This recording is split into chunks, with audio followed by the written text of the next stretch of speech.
This is my final project for AP European History, second semester. This is my video DBQ. My prompt is, how have the lives of LGBT people changed in Germany since the end of World War II?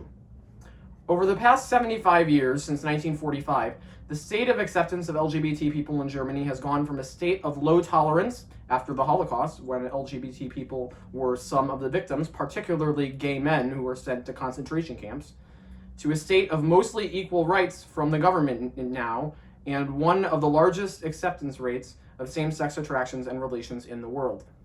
Although underlying changes in social attitudes and portrayal of LGBT people in popular culture has played a role in changing the lives of LGBT German citizens, official policies have played the largest role in changing the lives of LGBT people, especially because both social progress and popular culture depend mostly on the official policies.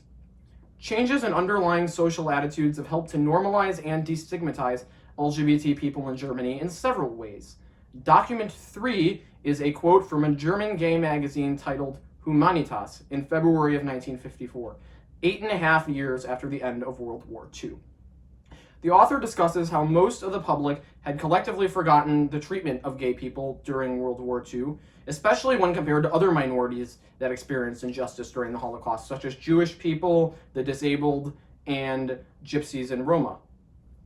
The fact that many people at the time did not see LGBT people as a group that had been treated unfairly during the Nazi regime suggests how society either perceived the treatments towards LGBT people as fair and just, considering how what they were doing was technically against a law instated prior to the Nazi regime, although the law was made worse and punished more people under the Nazi regime, that being the anti-sodomy paragraph 175.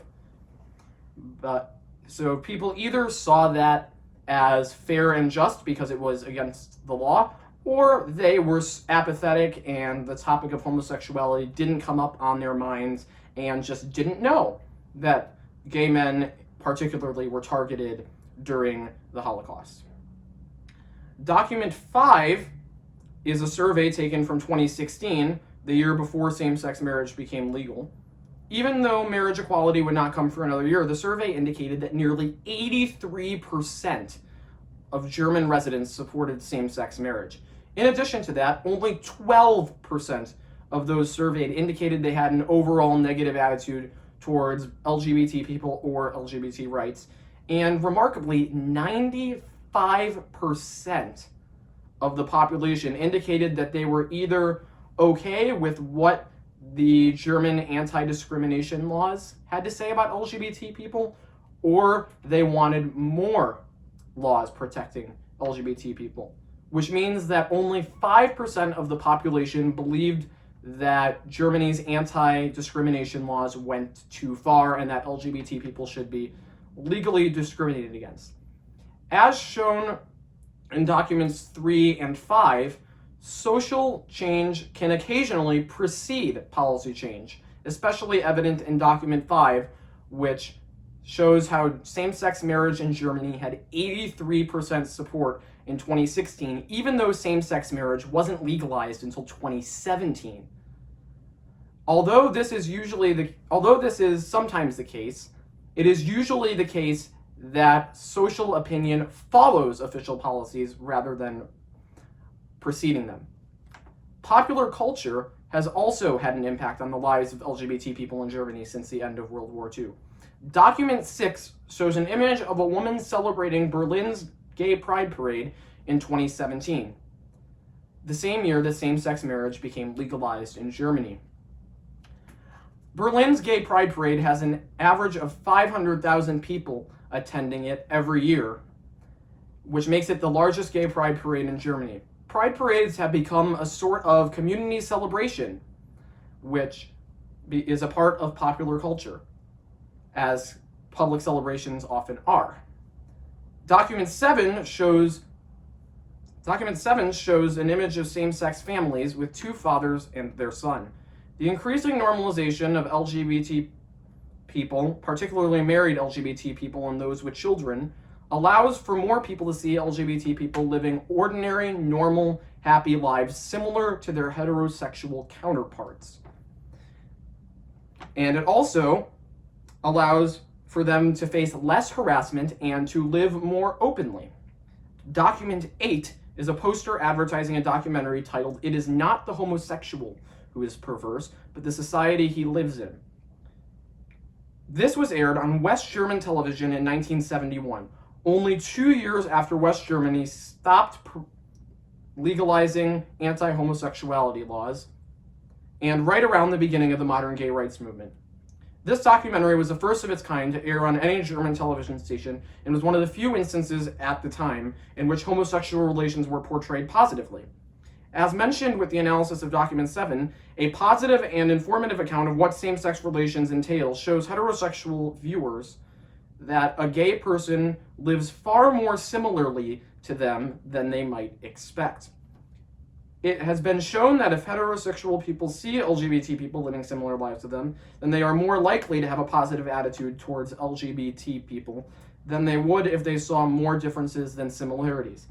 This is evidenced in Document 5, which showed that 83% of Germans supported same-sex marriage, 88% of Germans supported the gay community overall and supported what they believed to be gay rights overall, and 95% believed that gay people should not be legally discriminated against.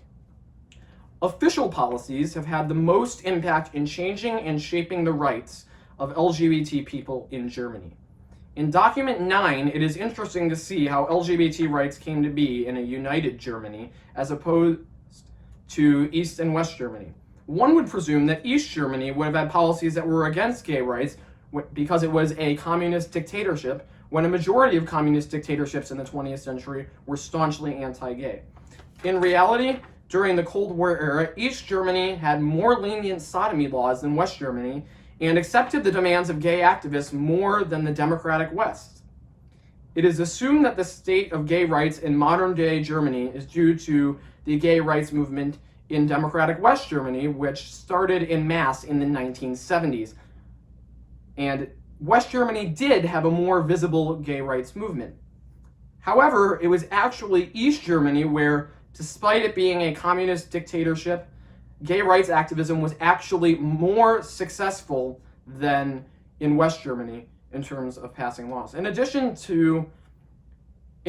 to official policies legally determining what an LGBT person may or may not do, it also greatly influences how LGBT people are treated as a whole.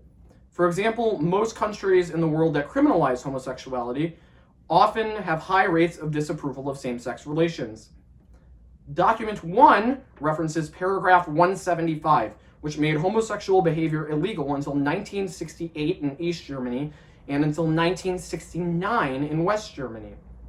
While it was stricter under Nazi Germany, especially East Germany's law, West Germany continued to have the Nazi-era laws until the 1950s, thousands of men were still arrested under paragraph 175 in the 1950s and 60s until its repeal, like I said before, in 1968 in East Germany and 1969 in West Germany.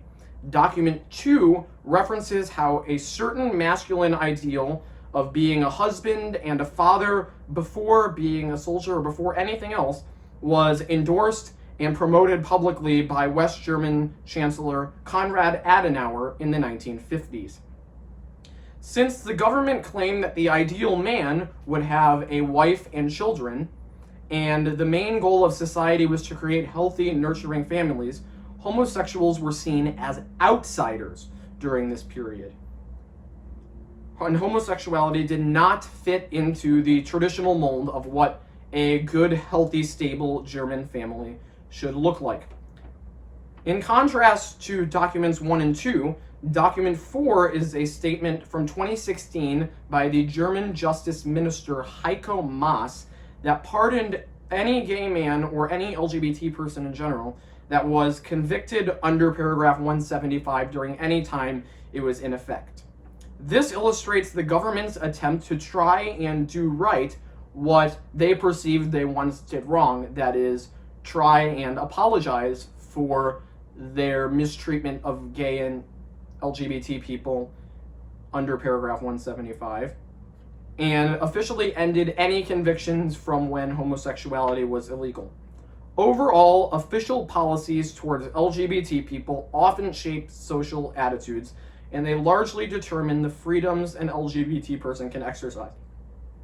From same-sex relations being criminalized in both East and West Germany in 1945, to the sodomy laws being repealed in 1968 and 1969, to the gay rights movement starting to gain steam in both East and West Germany in the 1970s, to domestic partnerships being legalized in 2001, to same-sex marriage and adoption being legalized in 2017, the status of LGBT rights in Germany is constantly evolving, mainly due to official policies changing, as was mentioned, although also due to social attitudes as well as popular culture.